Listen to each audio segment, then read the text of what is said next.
words, but then science itself is harsh. Science has no regard for sentiment or public opinion. Science doesn't care about your feelings. Science is about facts, data, truth, measurable outcomes. So what is the science on masks? Well, as it happened, we have the latest for you tonight. And the science comes, interestingly, from the CDC, whose director has told you that masks were magic, more effective than vaccines. But the numbers from the CDC suggest otherwise. A new study conducted by 11 medical institutions analyzed a group of people who tested positive for COVID during the month of July. Here's the interesting part. Among those who were infected, more than 70% reported they had, quote, always worn a mask for the preceding 14 days. Another 14.4% said they had, quote, often worn a mask. In other words, almost everyone, 85%, who got the coronavirus in July was wearing a mask, and they were infected anyway. So clearly this doesn't work the way they tell us it works. Clearly someone's been lying to us, many people actually. How did this happen? Well, the short answer is we're not sure how so many people got the coronavirus while wearing masks.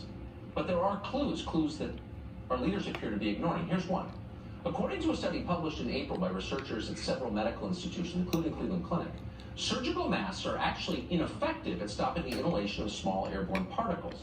Instead, the researchers found that surgical masks, which almost everyone is using to protect themselves from the coronavirus and not murder other people, are actually only useful for protecting users from, quote, large droplets and sprays.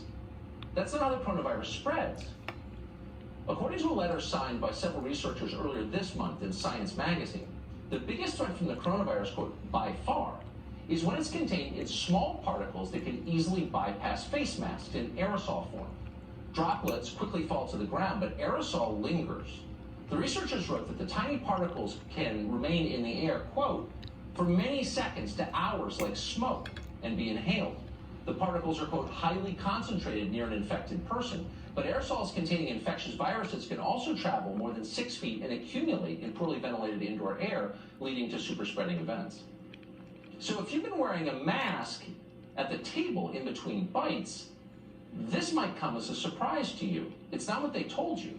You should also know that consensus changes. They never admit it, but it does. Science changes as we learn more.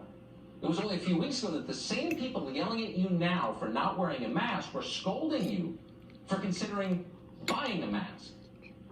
February 29th, Jerome Adams, he's the U.S. Surgeon General, tweeted this, quote, seriously, people, stop buying masks. They are not effective in preventing the general public from catching the coronavirus.